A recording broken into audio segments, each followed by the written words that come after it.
The day I realized my marriage had already died. There's a specific kind of silence that only exists after trust collapses. Not yelling, not crying, not broken glass on the kitchen floor. Just silence. The kind that sits across from you at the dinner table while the radiator clicks against the cold. And the coffee goes black and bitter in its mug because nobody remembers to drink it anymore. I learned that silence in October. Not when my husband quit his job. Not when our savings started bleeding out month after month. Not even when I worked 14 shifts in the emergency department until my feet felt packed with wet cement. No, it happened in the middle of a grocery store under fluorescent lights that made everyone look half dead already. That's where my marriage finally ended. And the worst part?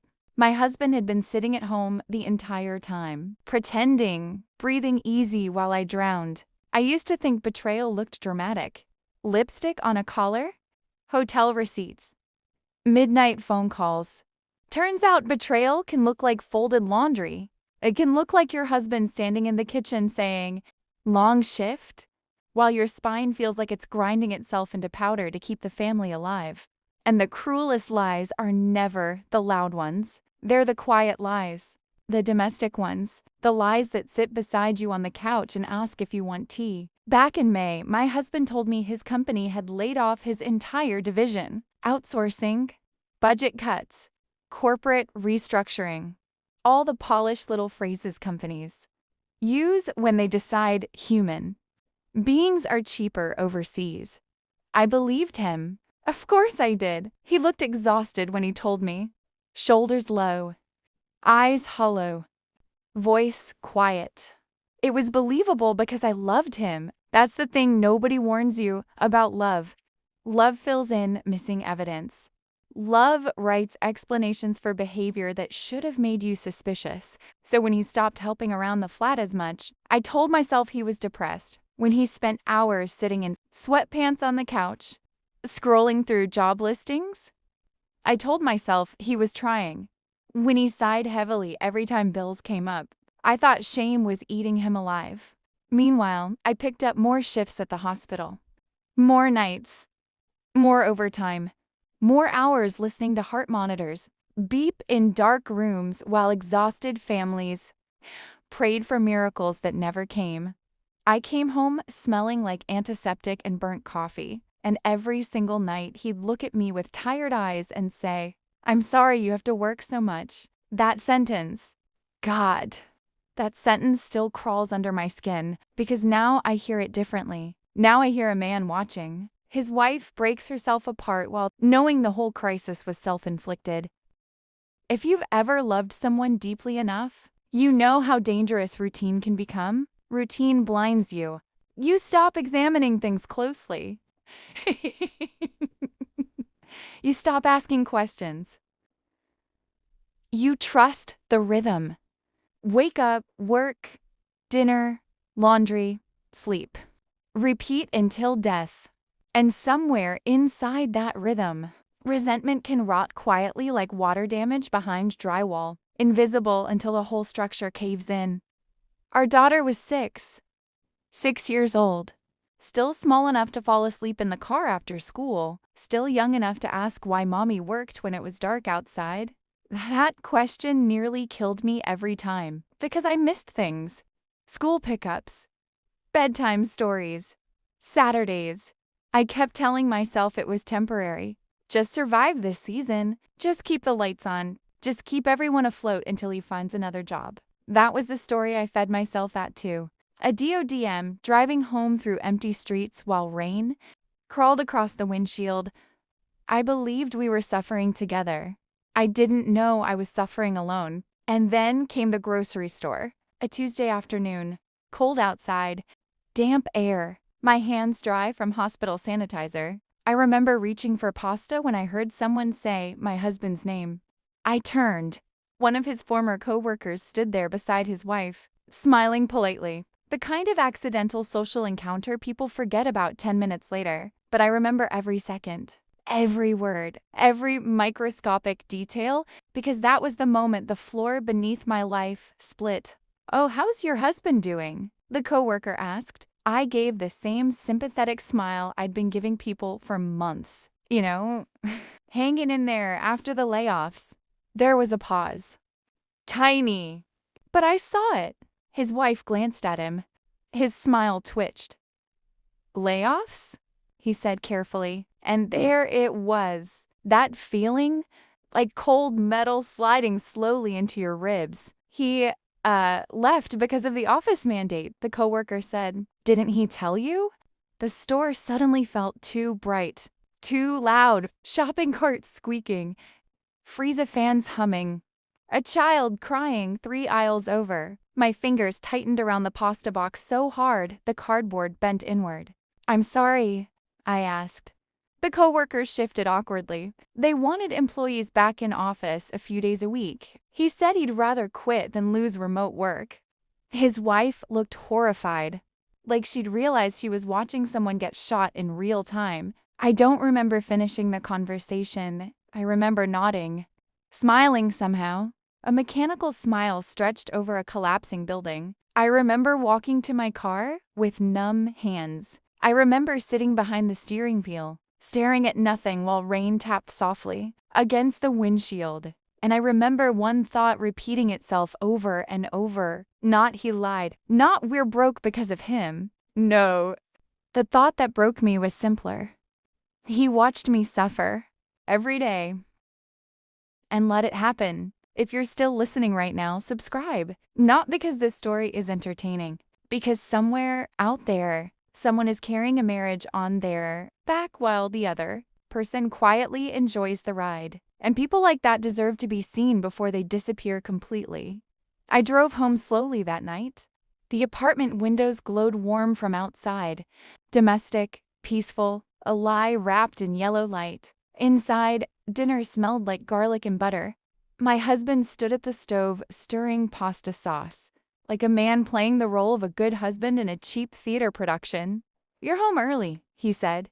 I hung my keys up carefully, slowly, because if I moved too fast, I thought I might break something. Maybe him, maybe me. I took off my coat, washed my hands, dried them, and only then did I ask, "So, how many people got laid off?"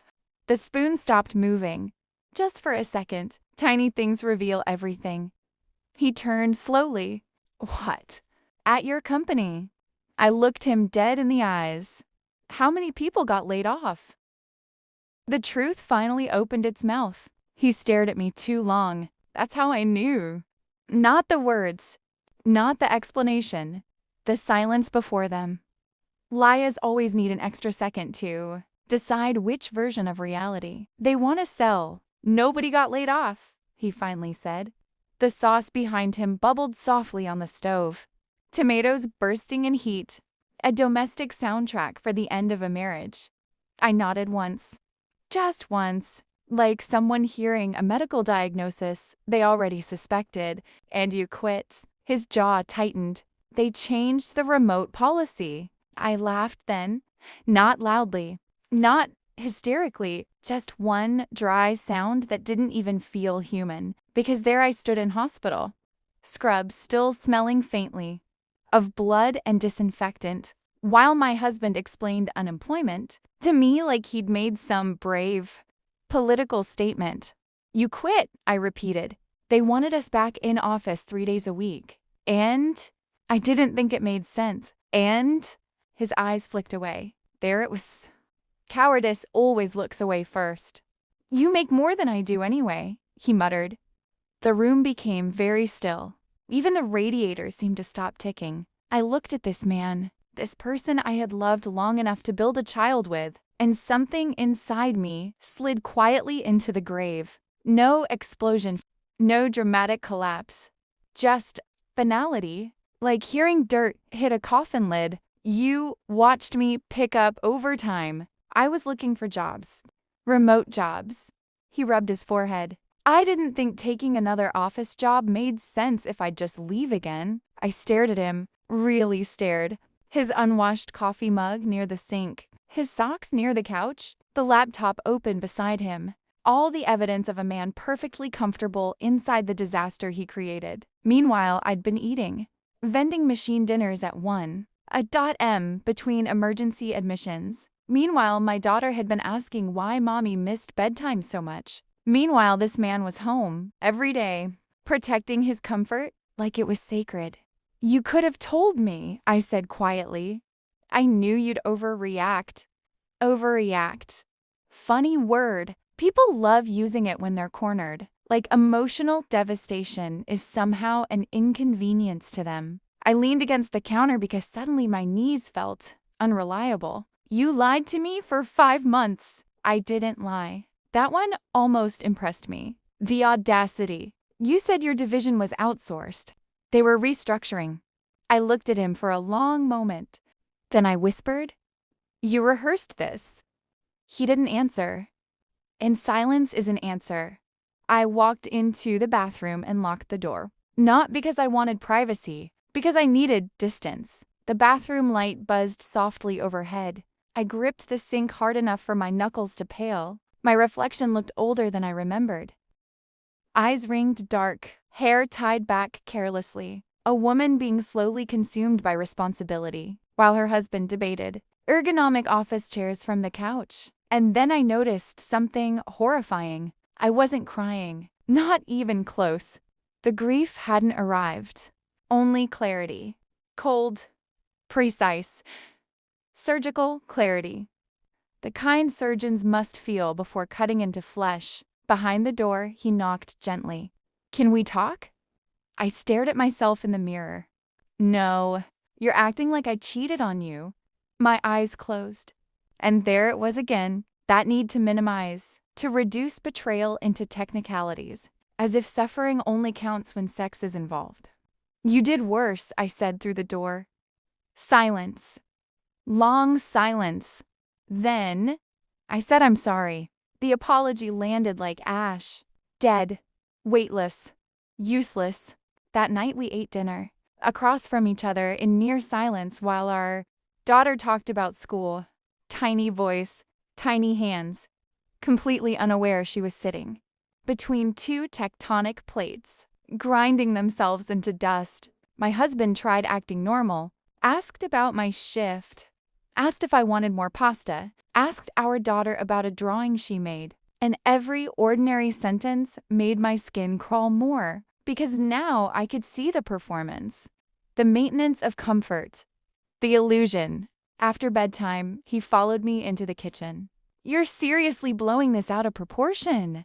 One kept washing dishes, hot water running over my hands. "You made a unilateral decision that affected our entire family. I was burned out, so you burned me instead."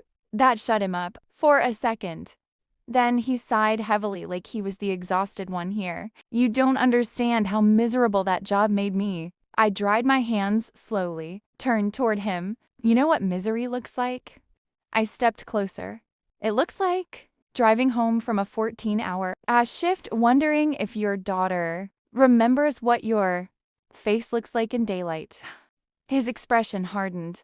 "I didn't ask you to do that." "No," I said softly. "You just let me." That line stayed in the room a long time, like smoke. And I think that was the moment he finally understood. Not that I was angry. That anger fades. He realized something worse. I was done. If this story's getting under your skin, comment below. Because the scariest relationships aren't the explosive ones. They're the quiet imbalances. The ones where one person slowly becomes infrastructure while the other mistakes comfort for love. Leaving quietly is its own kind of revenge. People imagine the end of a marriage as screaming, doors slamming, suitcases thrown into cars at midnight. Real endings are quieter. Real endings happen while folding your child's clothes, while comparing apartment prices during lunch breaks, while sitting in hospital locker rooms, staring at legal advice on your phone under fluorescent lights that make everyone look terminal. I spoke to a solicitor 3 days later. Rain hammered the windows outside the office. The room smelled faintly of paper and old coffee. Very little emotion exists inside legal offices. Only procedures, timelines, percentages. the slow mechanical dismantling of human promises. He cannot be removed from the flat, the solicitor explained calmly. His name is on the lease. I nodded. I already knew, still hurt hearing it. There's something brutal about realizing the law recognizes betrayal and inconvenience as separate things. What about cutting him off financially? I asked. The solicitor looked up sharply. I strongly advise against that. I leaned back in the chair. Exhaustion pressed against my skull. He quit voluntarily. Yes, but if you remove financial support prematurely, it may negatively affect divorce proceedings. That sentence felt absurd. I was financing the man who detonated our marriage. But fairness and justice are not twins. Not in courtrooms, not in relationships. Sometimes, not even in life. So I kept paying. Rent. Utilities. Groceries. Internet. Every bill felt like feeding coins into a machine already chewing my arm off. Meanwhile, he stayed home, applying only for remote positions, still protecting the comfort that destroyed us. The strange thing about emotional death is how ordinary mornings continue afterward. The kettle still whistles. Laundry still needs folding. Children still need breakfast. I'd wake before sunrise, stand barefoot in the kitchen, and stare at the pale blue morning light creeping across the counters while coffee dripped slowly into the pot. And every morning I'd think, this person beside me is no longer my husband, just someone I used to trust. He started apologizing more often once he realized I wasn't calming down. Not real apologies, strategic ones. Careful. Measured. Like someone testing combinations on a locked safe. I made a mistake. I didn't think it would go this far. You're punishing me. That last one fascinated me. Punishment. As though consequences were acts of cruelty instead of gravity. One night he found me searching apartment listings. You're serious about this? I didn't look up. Yes. For this? I finally raised my eyes, and I saw it clearly then. He genuinely believed this was survivable. Manageable. A rough patch, because for him, the worst thing that happened was discomfort. For me, reality itself had cracked open. You lied to me every day for months, I said. I was scared. So was I. My voice stayed calm. That seemed to unsettle him more than yelling would have, because calmness is terrifying when it arrives after love dies. I worked myself into the ground trying to save this family. You're acting like I did nothing. I stared at him, long enough for him to look away first again. You made dinner, I said quietly, and I paid for it. By December, I'd found a small place for me and our daughter. Nothing luxurious, just clean, quiet, a place where the air didn't feel poisoned. The day I packed boxes, my husband hovered nearby pretending to help. The apartment smelled like cardboard and dust. Winter light spilled weakly through the windows. Our daughter sat on the floor coloring while adults quietly dismantled her world around her. That nearly broke me. Not the marriage. Her. Children always inherit the debris adults leave behind. Do we have to do this? He asked while I taped a box shut. The tape screeched sharply through the silence. Yes. You're throwing away 10 years. Nope, I said. You did that in May. He looked wounded. And maybe he was. But wounds do not erase responsibility. The hardest part wasn't leaving him. The hardest part was accepting that the man I loved would always prioritize his comfort over my exhaustion. Once you see that clearly, you can't unsee it. It steins every memory retroactively. Every sacrifice becomes evidence. Every compromise becomes a warning sign you ignored because love made you generous. Too generous. And still, even after everything, I tried to keep things civil. For our daughter. Because adulthood sometimes means carrying dignity for two people when the other person drops theirs on the floor. Months passed. Lawyers spoke more than we did. Paperwork multiplied. Receipts. Financial disclosures. Custody discussions. Every document another shovel of dirt over what used to be a marriage. He thought he could still control the ending. 6 months after I left, I thought the worst was over. Naive thought. Pain doesn't end cleanly. People, like my husband, rarely surrender control voluntarily. At first, he said he wouldn't contest the divorce. Said he understood. Said he wanted things amicable. Then one afternoon, my solicitor called while I sat in my car outside the hospital. Gray sky overhead. Cold coffee in the cut folder. My body aching from another endless shift. He's contesting the divorce, she said. I actually laughed. Just once. Sharp. Disbelieving. Because of course he was. A man who refused to give up remote. Work was never going to give up control. Quietly either. What does that mean? I asked. It complicates things. Delays mostly. I leaned my head back against the seat. Closed my eyes. Hospital sirens wailed somewhere nearby. My entire life had become noise. Legal noise. Financial noise. Emotional noise. And underneath all of it sat one simple truth. He still believed his wants mattered more than the damage he caused. When I told him we needed to discuss the divorce proceedings, he arrived late. Cone. Casual. Like we were discussing taxes instead of dismantling a family. You didn't need to contest it, I said. He shrugged slightly. I'm protecting myself? I almost smiled at that. Protecting himself. From what? Consequences? Reality? The version of me that finally stopped carrying him? You already destroyed the marriage, I said quietly. What exactly are you fighting for now? His jaw flexed. You act like an abused G. There it was again. The obsession with technical innocence. People cling desperately to categories, as though betrayal only counts if bruises are visible. You watched me drown, I said, and you called it support. His expression darkened. I stayed home with our daughter. You stayed home for yourself. Silence. Then he leaned forward slightly. You're not perfect either. That line, that ancient desperate line people reach for when accountability corners them. Not truth, just deflection. A smoke grenade tossed into a collapsing building. I looked at him for a long moment, then nodded slowly. No, I said, I'm not perfect. His eyes sharpened slightly, like he thought momentum was shifting. But I never made you carry this family alone while lying to your face. That ended the conversation. Not loudly, not dramatically, just absolutely. The solicitor later explained he likely wouldn't receive spousal maintenance. The salary difference between us wasn't large enough, and his voluntary unemployment worked against him. The court apparently dislikes adults manufacturing their own helplessness. Good. Someone should.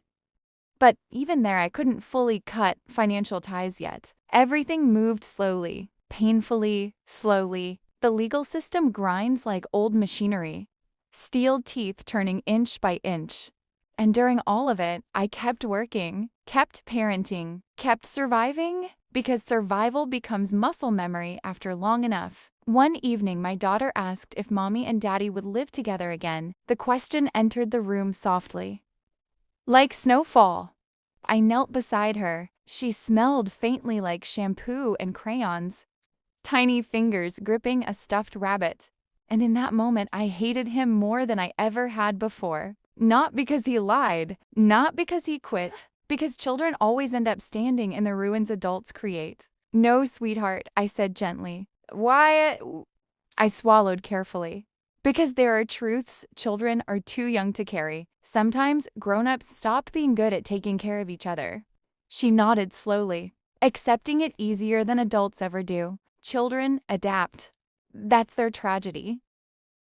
Some betrayals don't bleed, they exhaust you instead.